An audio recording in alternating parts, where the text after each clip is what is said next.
If you're making 100 dials a day and you're setting 10 appointments a week, you might have one no-show. 1 out of 10 is actually really good. I would expect 4 out of 10 to no-show from a cold.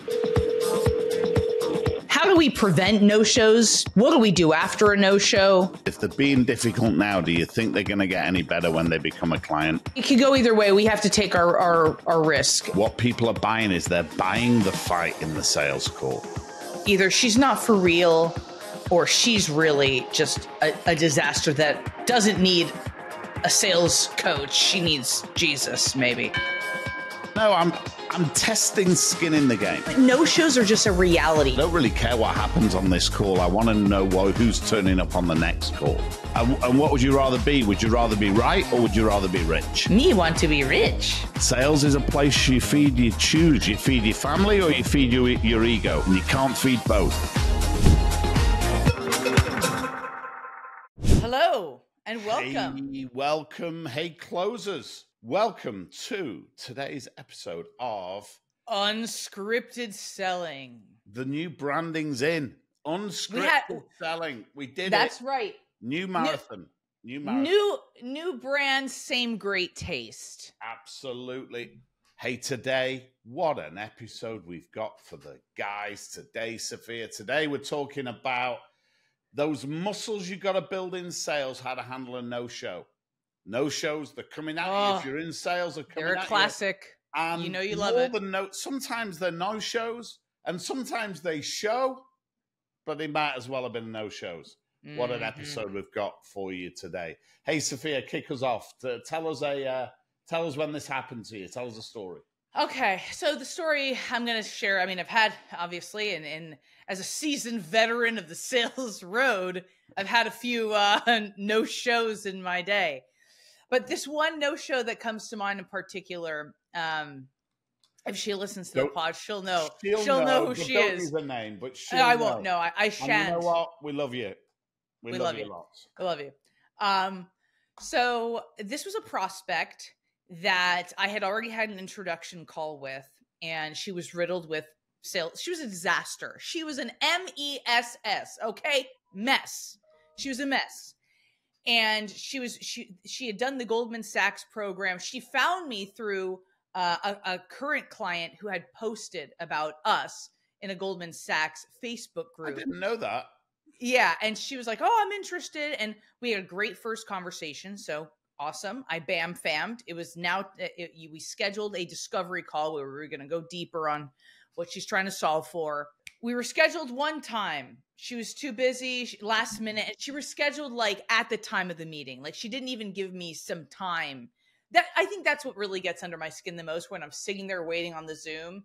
And that's when they're like, oh, I'm going to have to reschedule because you didn't give me any time to fill that hour or 90 minutes with something else. So first time she reschedules. All right, fine. Second time, same thing happened. Then a third time. She says, oh, I'm sorry, I'm not going to be able to make it. And she would blame, oh, it's the time zone because she's out west. California, right? Yeah. The calendar, the busy day, this and that. And so I got to a point where I'm like, either she's not for real or she's really just a disaster that doesn't need a sales coach. She needs Jesus, maybe. Yeah. At this point. So we sent her, Carlos, I remember at the time, you helped me construct this email that read something like, name, I'm not going to say her name. The salesperson in me wants to go ahead and reschedule this discovery meeting for a third time. And obviously I don't call it a discovery meeting, right? But I want to reschedule our meeting for a third time. But the coach in me is curious as to why you have such a loose relationship with your calendar. Boom. Boom. Mic drop. Yikes. And then some other, and then so I'm not going to, don't reschedule again, whatever. I love that technique. That technique of the conversation that you're having in your head. There's one role versus another role. And it works if now we get away with we can use that particular technique because of what we do, because we're coaches and we're consultants and stuff. But I actually think you can have that.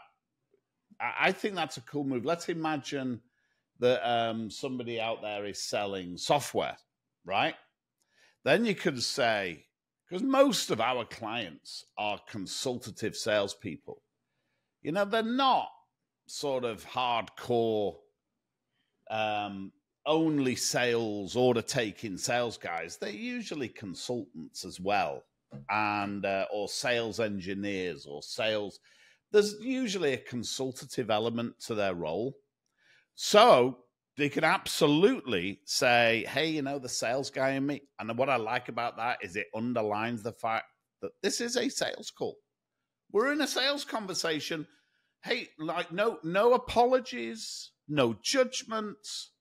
I don't think people need to be apologetic about the fact that they're in a sales process. So the the salesperson in me thinks one thing, but the consultant in me is thinking this other thing. It's a beautiful. I got a lot of voices living inside me. There's a board meeting going on in my head, right? Yeah. Yeah. Hey, what did she reply? Can you remember? Oh, do I ever? She responded a huge email. You're absolutely right. Time management is one of my main issues. My calendar is a disaster. This is exactly why. I was like, wow, this worked out perfectly. But this worked out perfectly. But it might be a little more scorched the earth, but the message is still there. I think it can still work across any industry. Do you know what? This I don't think is a scorch the earth tactic. I really don't. I'll tell you why. Because let's even imagine you've got that sort of real A-type prospect who reads that and thinks, what? Takes offense, which, by the way, nobody will. But if they did, if they read that and took offense, always the door open 2 days later when you've not had a response. The door is open for you to reply and say, reply all. Just reread this message. Don't know, on rereading, it felt a little judgmental. Hey, you and I should get on a phone. And you just reopen the door. I mean, you just go again and again and again. This game is follow up, right? You know, and someone, Carlos, I have blown up a deal. To be honest with you, to be truthful, I have had someone say, I don't like this style and whatever. And the truth of what they're saying is, I don't want to be held accountable. 100%. I don't want to be held accountable. And hey, that's perfectly fine. But is that someone you want to bring on as a client anyways? You know, is that well, right? You know what? It can go one of two ways. What is it? That there is a sales adage that says, if they're being difficult now, do you think they're going to get any better when they become a client? And I think that has merit. Mm-hmm. But I'm also reminded of the old adage, there ain't no zealot like a convert, right? True. And it can go the other way. Absolutely. It can go to where they become, like the case you're talking about on the West Coast. There's no formula. It could go either way. We have to take our risk. And someone who's highly sensitive, then you're right. When under attack, fall back. Maybe that's somebody who really, really needs the help, and maybe that's the time to get even more nurturing. So why is this so set up, Don? Why is this important for our listeners, our viewers in sales? What do you think? People this isn't just us, right? I know it shouldn't happen to us, but it happens to everybody, right? It happens to everybody. No shows can crush your goals. If you have a number of meetings you're trying to have a week, if you have a number you're trying to crush by the end of the quarter, every no-show is deterring your advancement towards that goal. It could also be a little disheartening to have a no-show. So today's episode is really all about how do we prevent no-shows the best we can? What do we do after a no-show? And what else? And guys, here's the thing. So we're going to talk about those things. But this is part of our This is part of our sales excellence series that we're bringing you. You're crazy if you've not liked and subscribed. You got to subscribe. Give the system a chance of reminding you when Sophia and Carlos are dropping gold. We're working hard for you guys. Like, subscribe, and help Share with the your algorithm. friends. Help the algorithm help us. Yep. Share with your friends. So tell me, is this a free? Let's do the reality here. How often do you think this happens? And it's difficult for us to, because we do certain things that reduces the frequency because we know those techniques. But imagine you were a wide-eyed new sales guy, didn't really know how to minimize the risk of no-shows. What do you reckon? I suppose it depends on how cold the prospect is. Well, let's start with cold prospects. Is this something that people should expect to happen a lot? No shows, a little bit? What do you think, Sophia? Well, no shows. We were just talking about this, Carlos. No shows. You want to take a look at where the no shows are happening in the sales process. I think it's expected. If you're making 100 dials a day and you're setting 10 appointments a week, you might have one no show. And that'll get better with time. Your calls are going to become a little more steely. You're confirming that appointment is going to become a little bit more steely.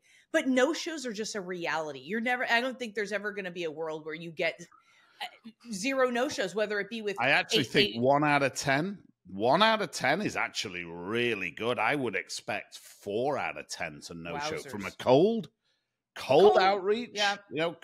Stony cold. Unless you know how to minimize it, you're going to get 4 out of 10, I think. Okay. All right. Yeah.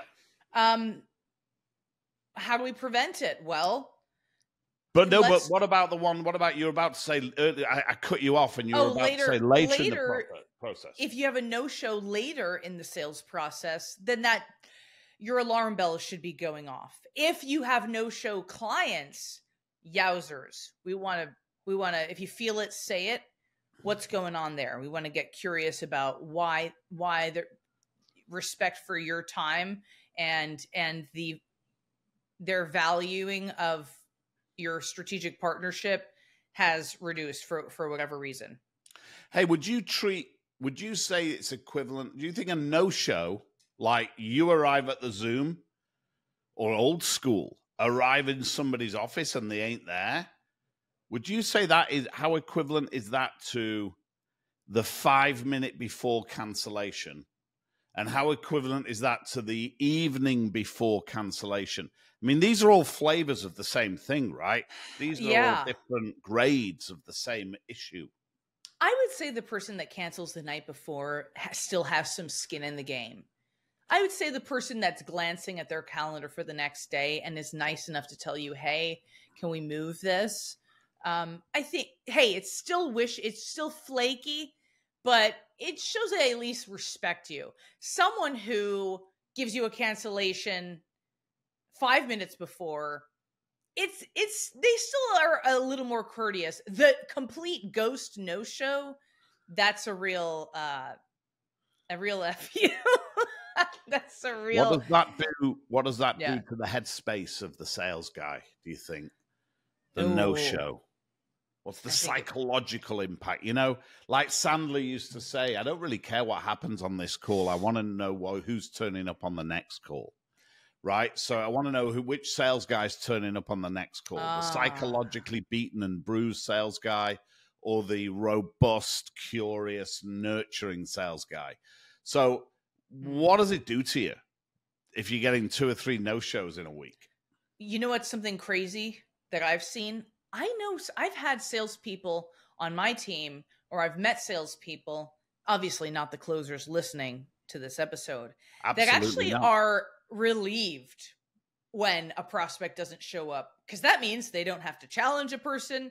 If they, have they don't like conflict. Great. Now I don't have to have a battle of beliefs with a prospect. I don't have to ask probing questions. So if that's your mindset, then let's start there. What's up with that? That's not cool. That's not elite. That's not going to get you to the annual income you want. So first of all, get your head back in the game. The more at-bats you have, the better. So, but if you were really looking forward, you did a nice pre-call plan for this call and you were looking forward to this meeting and you get a no-show and you're feeling disappointed or you're starting to have self-doubt, if you're starting to have the thoughts are creeping in that, man, do prospects respect me? Am I made for sales? Do I have enough? Does the market want what I'm selling? Is this valuable? Have they read something about me? Well, you've made two issues here. I believe, like you do, that it can be psychologically bruising. I think you can start to have a conversation. The story you start to tell yourself is unhelpful, damages self-esteem. That critical parent, that internal critical parent, can be brutal to your self-esteem and to your sales success through self-esteem. But I think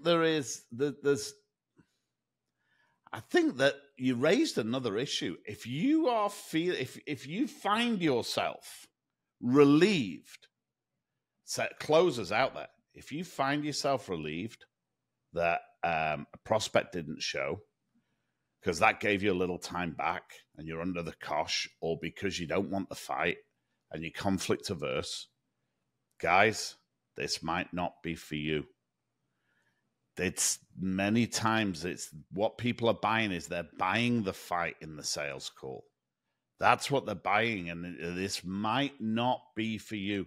There may be a place where you can do more order taking sales work, which isn't really sales work. It's order taking stuff. But and we need those people too. And we need those people. No judgment. Yep. This is not a feat of Hercules. There's no judgment. This might not be for you. Any sales guy who's relieved at a no-show, unless your mindset is, oh, fabulous, I've disqualified someone that doesn't respect me, in which case I think the pendulum might have swung a little too far the other way, because we also live in the real world. And you can't expect, just because, that the guy who no-showed might have 15 different things going on in his life that is an absolutely legitimate reason to no-show. So, I think the pendulum can go too far either direction. Yeah. And if you get bruised, hey, listen, don't lose, don't get discouraged. Keep that why not me, why not now mindset. And reschedule it with them. Get back on the horse, right? Yeah. Don't be discouraged. Ho'oponopono, right? Yeah. And reschedule. And my favorite way to reschedule, Carlos, is to fall on the sword. So my favorite way to reschedule, because it's easy to call them and leave a voicemail kind of agitated. That's traditional. That's not going to blow over well. And it's getting your own needs met, right? And it's getting your own needs met. I recommend falling on the sword. Rich in vulnerability. Yes. Yeah. The best result I've had from rescheduling a no-show is an email that maybe reads as such. George, I dropped the ball. I could have sworn that I scheduled a meeting for us today at 2 p.m. I must have sent it to the wrong email address. I blew it. Let me know when can we reschedule for tomorrow? And give them a time. Don't say, let me know when you're available. Never send that, by the way. Never send, let me know when you can reschedule. Oh my God. It's never do that. Let me know what's a good time for you. Take that out of every single email template you have, please. Now, even if you're on the freeway, do it. No, I'm kidding. But if you are on the freeway, subscribe while you're driving. No, I'm kidding. Anyways, but there's a lawsuit waiting to happen. Don't do that. I'm kidding. So what will typically happen is I'll get a response from that prospect saying, no, they'll save me because I've fallen on the sword and they feel bad, and then they'll save me. And sometimes they don't save me. Sometimes they'll just say, yeah, I can do tomorrow at 2 p.m. No worries. They don't take any ownership. It's not my job I don't want to get into it with them about it. What is the outcome I want to reschedule? Yeah, that's what you want. What are you going to do? Get into an arm wrestle of I'm right, you're wrong. You are never going to win that fight. You're never, ever going to win that fight. And what would you rather be? Would you rather be right or would you rather be rich? Me want to be rich. Yeah, I'd rather be rich than right. And so when you've got that little animal inside you which thinks, wait a minute, apologize. You dropped you were wrong, I was right. When you've got that animal, quieten that animal. That voice in your head, it isn't serving you. It's making you poorer. Sales is a place you choose. You feed your family or you feed your ego. And you can't feed both, right? I don't know why. I just got a visual of Paris Hilton in that paparazzi shot where she was wearing that shirt that said "Stop being poor." Anyways, intrusive thoughts. Yeah, maybe we should make some merch that says "Stop being poor." You know what? It's a bit Grant Cardone, right? It's a bit it's a little bit billionaire private jet mindset. It's a little bit, but I kind of like it too.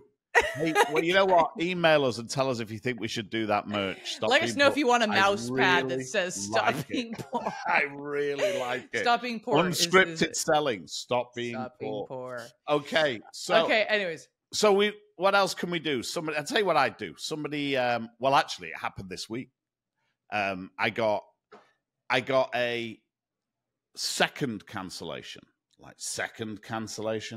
The first cancellation came a day, maybe 2 days before. It wasn't a cancellation. It was a request for reschedule in reality.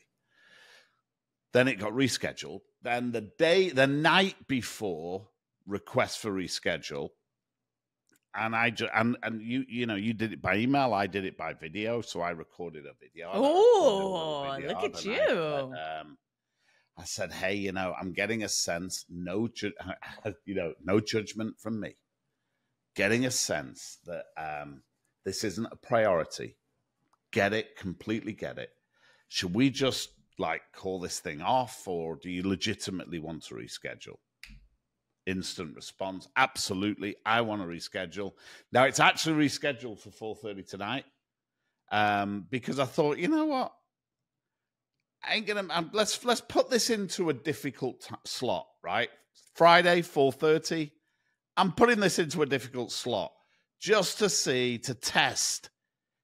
Is there any desire here or not? Is this real? It got accepted, so we'll see. I'll update you on Monday, Sophia, as to whether that actually happened or not. I think it will. But there's an interesting principle here. I was testing skin in the game, right? Second, what is it? Fool me once, shame on you. Fool me twice, shame on me. I saw a great comic do this on, I don't know, TikTok or something. Fool me once. It was on stage. Fool me once, shame on you. Fool me twice, shame on me. But then he went, fool me 3 times. Then he did fool me 4 times. It was very funny comic. But I'm testing skin in the game. I think this is one way of reducing the number of no-shows, right? I remember we had years ago, we had a lawyer, and you know who I mean. One of our, it was an immigration attorney who had first consultations, and she was getting a lot of no-shows for first consultations. It was I can't remember the rate, but let's say it's 30, 40% no-show. But it was a free consultation.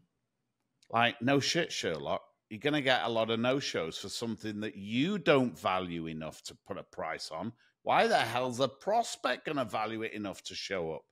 You've communicated to the market this is a low value by giving it for free. So, with our encouragement, there was a price put on the initial consultation. Guess what? When people pay $100, $200, I think that individual is now at $750 for an initial consultation. In fact, I must reach out to her. I'm going to make a note. Even if they have to put a credit card down for in case there's a no-show. Yeah. Do you know what? I went to a restaurant last night with the gang that I was with yesterday, and when I booked it, I had to give a credit card to book a restaurant. table. Like, Yep. wow. These are skin in the game. They want skin in the game, right? It was a nice Yep. restaurant, and they did, and I did give my credit card, but they wanted skin in that game. Tell you what, the lawyer, as soon as you were charging just £100, $100, £100. Wow, I've not done that for years. $100, just charging $100, and guess what? No show rate evaporated. And you know why I think it is? Because people don't treat that decision as a real decision. Hey, can you take a call with me? Yeah, sure. That's not a real decision. But it's a real decision when you are paying $100 for something. This is why, and I know all our closer listeners have done the, I don't know, $9.97 for the next step in some process to buy something. All that is a real decision. It's testing. It's a tripwire. The $100 for the lawyer was a tripwire. Me putting this next call at 4:30 on a Friday, it's a tripwire. Is this real or not, is the question. Is this a real decision you're making or not?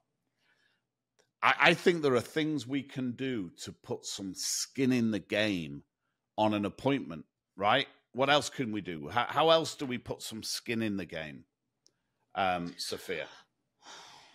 To shore up the likelihood of an appointment happening. Well, we can just ask them, hey, George, if your calendar looks anything like mine, absolutely slammed, on a Sunday night, I'm scanning my week and I'm looking at, is there anything I can take off of my calendar for this week? And typically a meeting like the one we just set with someone, with someone like me, is the first thing to take a hit. When you're looking at your calendar this Sunday, is there a likelihood that you're going to kill this meeting? Is there any reason why you would reschedule and not be able to join this meeting?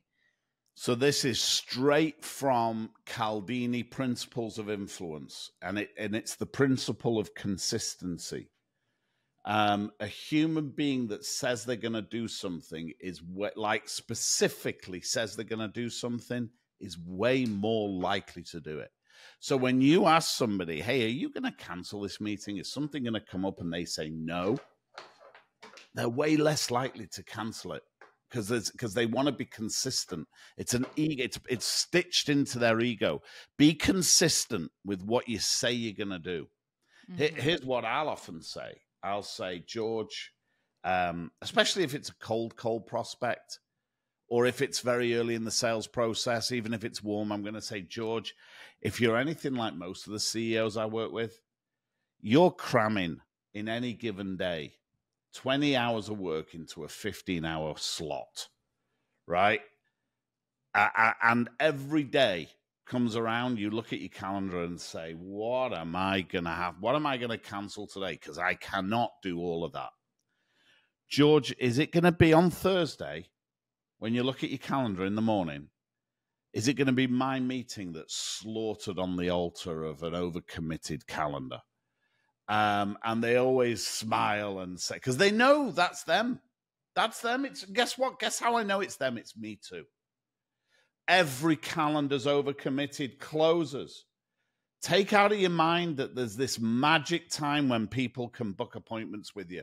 Every calendar in the world is overcommitted. So I see them smile and they go, no, they know what I'm saying. No, don't worry, Carlos. We're having this meeting. Okay, so now they're going to be it's way more likely to happen, right? Way more likely to happen. Absolutely. Like what happened? You tell me, Sophia. You were talking about it earlier on to me, and you were saying when they say to you, "Well, I do want an appointment, but I'm out at conference till Thursday." Yeah. So a great way to prevent no-shows from a cold call is think about scheduling. Don't say, "Hey, what's a great time for you?" Offer 2 times. If your prospect says, "Hey, you know what? These next 2 weeks are totally shot. I'm prepared. I have a lot of deadlines. a lot of deliverables and I have a conference from the 2nd to the 4th, don't set your introduction call for the Friday after they get back. Be realistic. Don't set a call for Monday, first thing Monday morning. Think about scheduling. Be sensitive to their time. Don't set it a month out, but time kills all deals. But right. I see people do this. I see people say, "Hey, you know what? You're back on Thursday. Let's give you a whole week to recover from your vacation. We'll do it the week after." Yeah. The subtext to that is that there's a magical 1 week later, that calendar's going to be open and empty. That calendar doesn't exist. It's a fictional character, the fictional calendar. The calendar that's open and empty is fictional. But it's so true, Carlos. And by the way, it's time agnostic. You have to sort of expect that by the time, whether there's a conference, no conference, by the time your prospect sees your calendar invite pop up, they're probably going to have forgotten who you are. Don't let this be a blow to your ego. But we're all running a million miles an hour. So probably send them an email and know the calendar notification 15 minutes beforehand is not enough. Send them an email, remind them, "Hey, George, looking forward to meeting with you on Wednesday at 2 p.m. Here's what we're going to discuss." And the outcomes. Even better. A video. Send them a video card. Where you crazy? This is a great opportunity for a pre-recorded video. To camera, quick 3 minutes on. Actually, just as an aside, guys, whenever you're in the middle of a video, of an email, you should be scratching your head and saying, "Should this go on video? Should I just do a 3-minute video here for this message?" And by the way, the answer to that question is 99 times out of 100, yes. But that aside, send them a video. "Hey, George, really looking forward to seeing you on Thursday. We're going to be on a Zoom call at whatever, 6:30 p.m. I think we said we were going to put aside 45 minutes. The things that we've really got to discuss are A, B, and C. I suppose, by the end of that, we'll probably be making this decision. George, looking forward to it. See you then." That goes out the evening before. Rock star. They can tell, cool guy. Hey, I want to talk to that cool guy. Or they might say, I'd forgotten what that was about. Yeah, I do want to talk. They'll hear the voice. They'll hear my voice. They'll see my face. They'll see that I'm a cool guy. I don't really get that many no-shows anymore. That one I was talking about that I pushed into 4:30 today, I've not actually spoke to that person. It was set up by someone else. I know that when she sees me, she's going to be like, "That's a cool guy." And when they've actually seen your face and heard your voice and see that you're a human being, this demonic buyer that you've got in your head, closers, this person that doesn't care about you, it's a fiction. It also keeps you from taking accountability for what you're not doing that well. When we villainize the prospect, or we say this prospect was mean, or this prospect is, a douche canoe, whatever it is, it's a crutch, and it keeps. Did you really say douche canoe on the pause? Sorry, that is beautiful. Love it. No, don't apologize. Absolutely, it might have to be edited out. I don't know. Don't you dare edit it out. I forget what our editors are called, but don't do it. That's perfect. Let me tell you, guys, these are muscles you got to build. You got to build muscles. How do you avoid it? How do you set up a meeting so it doesn't get? How do you save it? And then how do you save it? So how do you avoid the ghosting? And then how do you save the ghosting? And we didn't even talk about, we were going to talk about those no-shows that they actually show up. But they're on the freeway. Really. They're on the freeway. We'll do that. We'll do that next time, right? That's right. That's part 2. We're going to do part 2 for you folks next time. We're going to do how to save it when, what to do when they're on the freeway. Wishy-washy prospects. Not committed. Hey, let me tell you, great episode, guys. And if you've not liked and subscribed, I don't know what's going on. Don't know what's going on in your head. There's a problem there. Fix it. But for now, it's goodbye from Sophia. And it's goodbye from Carlos. Thanks for listening. Hey, thanks for listening, closers.